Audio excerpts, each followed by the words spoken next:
Now that you have made the decision to apply to Big Creative Education College, here is a video that will guide you through our application process. So the first page is a landing page that will show you the 4 easy steps that you would need to take in order to make an application with us.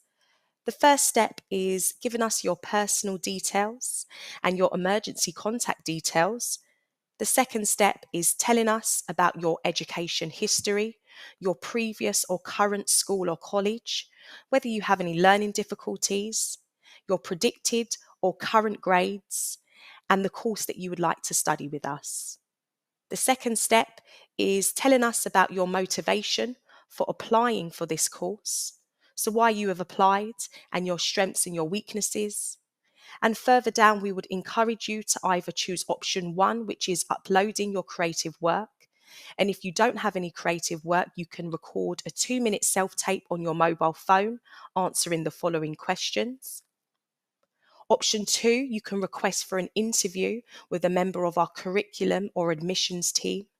And if you are unable to choose option 1 or option 2 at this time, please click option 3.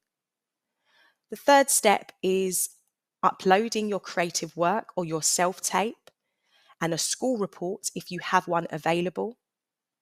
And then finally, you have made your application to Big Creative Education College. A member of our admissions team will be in touch with you with the next steps within 3 working days. And in the meantime, please check out our social media pages and find out what we have been getting up to at Big Creative Education College. Good luck.